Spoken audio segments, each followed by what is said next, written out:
कड़ी में मैं निवेदन करना चाहूंगा, जोरदार तालियां रही गांव के चौपाल में विद्यालय में इनका संचालन माननीय गौतम जी वर्मा साहब हमारे देश में पहुंच चुके हैं। मैं पूरे पंडाल से निवेदन करना चाहूंगा, आप सम्मान में तालियां बजा करके अभिनंदन और स्वागत करें। साहब साफा पहना करके आज के कार्यक्रम में माननीय विधायक जी का अभिनंदन स्वागत। विकसित राष्ट्र बने तो इसके लिए प्रत्येक ग्राम पंचायत गांव तक पहुंचने का ये मोदी जी की गारंटी का रथ हमारे बीच में आया है।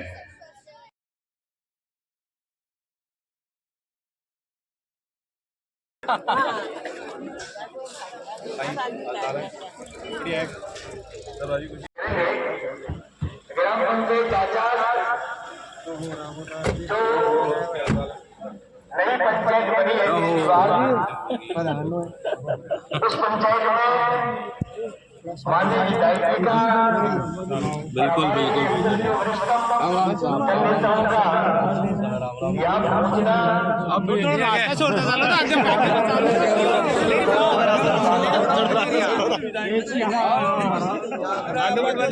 थोड़ा सा साइड जाओ। आज के चरण में सारी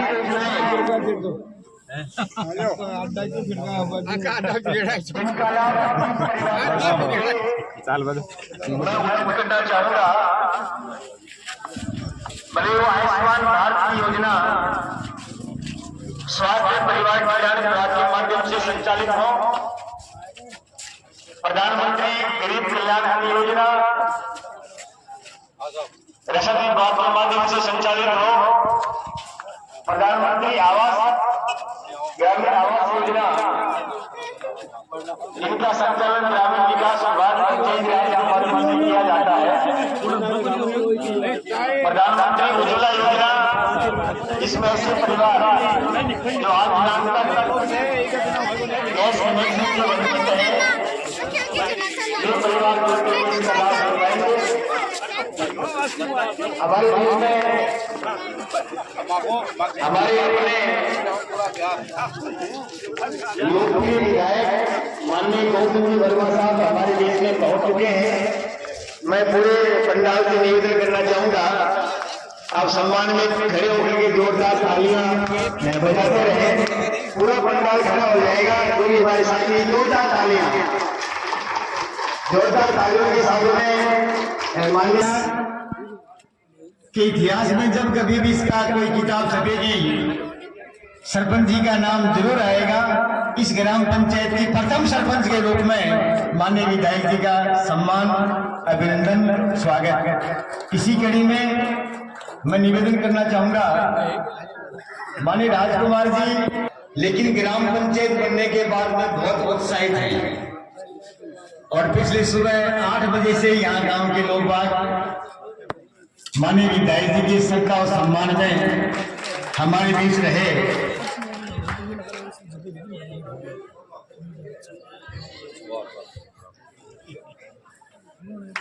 तालियां बजा करके अभिनंदन और स्वागत करें। हमारे बीच में वरिष्ठतम जननेता के रूप में सशक्त व्यक्तित्व और ग्राम जी मंच पर आए और ग्राम पंचायत की ओर से माननीय विधायक जी का अभिनंदन स्वागत करेंगे।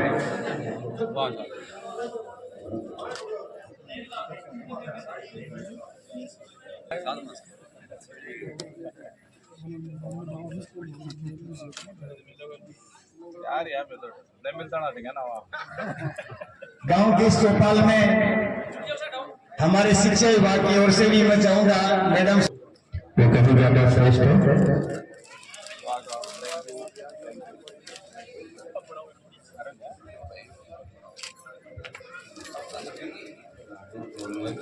एक बड़ा कार्यक्रम रहेगा, कोई भी गांव के लोग बात जब तक भारत माता की, भारत माता की।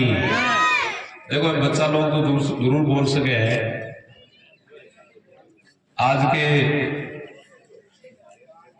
इस विकसित भारत संकल्प यात्रा के हमारे सबके आदरणीय वरिष्ठ नेता रामेश्वर जी रणवा साहब, सामान्य पूर्व जिला प्रमुख शोभ सिंह जी, पार्टी के प्रवक्ता सामान्य ओम प्रकाश जी, हमारे प्रधान प्रतिनिधि के रूप मूलचंद जी रणवा और सभी सम्मानित हमारे जनप्रतिनिधि, पदाधिकारी, सभी हमारे अधिकारी, कर्मचारीगण और इस विद्यालय परिवार के सभी विद्वान गुरुजन, गांव के सभी बड़े बुजुर्ग, युवा साथी, मातृत्व शक्ति, प्यारे भाई और बहनों, मैं सोचता हूं कि जिस प्रकार से हमारे सभी अधिकारियों ने, कर्मचारियों ने और हमारे अभी सम्मानित रामेश्वर जी ने, शोभ जी ने, सब पूरी बातें वैसे किस प्रकार से हमें सरकारी सेवाओं का या योजनाओं का हम किस प्रकार से लाभ ले सकते हैं। मोदी जी की सोच है कि भारत 2047 तक विकसित राष्ट्र बने, और विकसित राष्ट्र बने, एक बार रुके थे 5 मिनट में साथ, विकसित राष्ट्र बने तो इसके लिए प्रत्येक ग्राम पंचायत गांव तक पहुंचने का ये मोदी जी की गारंटी का रथ हमारे बीच में आया है। और मैं सभी जो हमारे युवा साथी हैं, सभी हमारे जो आंगनबाड़ी कार्यकर्ता हैं, पटवारी हैं, हमारे ग्राम सहायक अधिकारी हैं, उन सबसे यही आग्रह है कि हम उस व्यक्ति तक जरूर पहुंचे जिस व्यक्ति को उस योजना की आवश्यकता है। और यदि हम ये सोच लेंगे तो मैं सोचता हूं कि हमारा इस कैंप में, इस शिविर में आना हमारा सार्थक है। हम ये नहीं कहते कि किसी व्यक्ति को लाभ मिले या नहीं मिले, लेकिन मेरा ये जरूर कहना है कि उस व्यक्ति को लाभ जरूर मिलना चाहिए जो उस योजना का हकदार है। और यदि ये हम सोच लेंगे तो मैं सोचता हूं कि भारत 2047 तक विकसित राष्ट्र बन जाएगा। मांगीलाल जी जैसे बताते रहते हैं बीच बीच में, क्योंकि व्यक्ति यदि ये सोच ले कि मेरे को जो जिम्मेदारी मिली है और उस जिम्मेदारी को यदि मैं सही ढंग से काम कर लूं, और जिस व्यक्ति को जो जिम्मेदारी मिलती है, चाहे पढ़ने वाले बच्चे हैं तो उनको लिए पढ़ना जरूरी है, पढ़ाने वाले की ड्यूटी बनती है कि वो पढ़ाएं, जनप्रतिनिधि की ड्यूटी बनती है वो जनता के बीच में जाए। और उसी प्रकार से जिस प्रकार से हम किसान हैं, चाहे मजदूर हैं, चाहे व्यापारी हैं, चाहे कुछ भी हो, यदि वो अपने ईमानदारी से उस कर्तव्यों का सही तरह से निर्वहन करेंगे तो ये भारत फिर से विश्व गुरु बन सकता है और 2047 तक विकसित राष्ट्र बन सकता है। योजनाएं वैसे बहुत सारी हैं और हमारे बीच में क्योंकि नीताराम जी भी बैठे हैं, एक तो डेयरी के मालिक ये भी है चेयरमैन, ये भी गांव का भी बहुत सारा भला कर सकते हैं, करते ही हैं सब लोग। जिस प्रकार से योजनाएं इतनी, मैं 2-3 योजनाओं के बारे में विशेष, क्योंकि वैसे आपको बता दी है, लेकिन मैं विशेष इसलिए दोहराना चाहता हूं कि उनका फायदा जरूर लेना चाहिए। जैसे अटल पेंशन योजना है, उसी प्रकार से हमारा जो जीवन बीमा योजना, जिसमें 24 रुपए से जो योजना माननीय प्रधानमंत्री जी के द्वारा चालू की थी, अब 24 रुपए में कोई व्यक्ति अपना इंश्योरेंस करवाता है, 20 रुपए जमा होते हैं पूरे साल के। कोई भी घटना घटने पर उसको 2 लाख रुपए मिलते हैं। उसका यदि अंग भंग, यदि आंख भी बंद हो गई, हाथ भी कट गया, वो तो भी उसको 1 लाख रुपए मिलते हैं। उसी प्रकार से यदि हम अटल जो अपनी बीमा योजना है, उसमें यदि हम 42 रुपए से लेकर 437 रुपए तक यदि हम उसमें पैसा जमा कराते हैं 60 साल तक, तो हमें 4000 रुपए से लेकर 5000 रुपए तक उसके बाद में पेंशन मिलती है। तो कितनी बढ़िया योजना है, इसका हमें लाभ लेना चाहिए। उसी प्रकार से हमारा जो मेडिकल से जो हमारी जन औषधि केंद्र है, जन औषधि केंद्र में हमारी बहुत सारी ऐसी दवाइयां हैं, यानी उसमें 1800 प्रकार की दवाइयां जो 50% से लेकर और 90% तक उसमें छूट मिलती है। जैसे मान लो कि कोई दवाई 100 रुपए की आती है मार्केट में, और वही जन औषधि केंद्र पर अपन लेते हैं तो वही दवाई हमें 10-20 रुपए में मिल सकती है। इससे उसका भी हमें लाभ लेना चाहिए।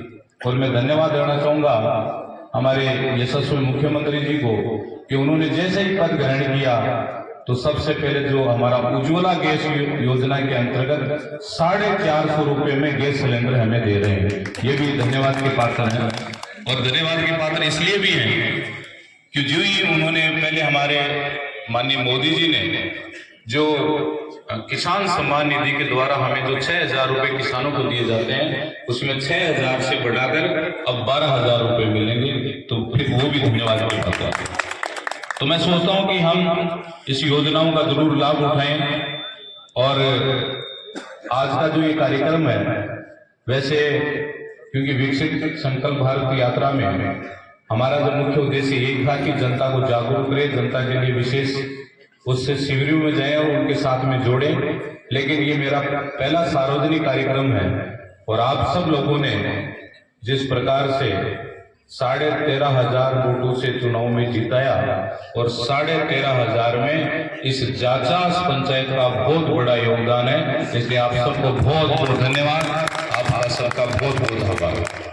काम तो वैसे बहुत सारे हैं, क्योंकि एक साइड में जब जीत की खुशी होती है तो दूसरी साइड में उसको जिम्मेदारी भी मिलती है। तो जिम्मेदारी को निभाना 5 साल में सही तरह से ढंग से यदि लोगों के साथ में हम सही ढंग से काम करेंगे, और उसमें आप सब लोगों का भी सहयोग बहुत जरूरी है। तो चाहे हमारे स्कूल का मामला हो, चाहे सड़कों का मामला हो, चाहे हमें पानी का मामला हो, क्योंकि ये तीनों चारों समस्याएं यहाँ पर बहुत बड़ी है। और मैं तो आप सब लोगों को विश्वास दिलाता हूँ कि यदि शिक्षा के क्षेत्र में, क्योंकि हमारा विद्यालय जब सीनियर सेकेंडरी में कोई भी होगा तो उसमें इस जाचास का भी नाम अवश्य आएगा, क्योंकि ये शिक्षा अपने आप में बहुत जरूरी बात है।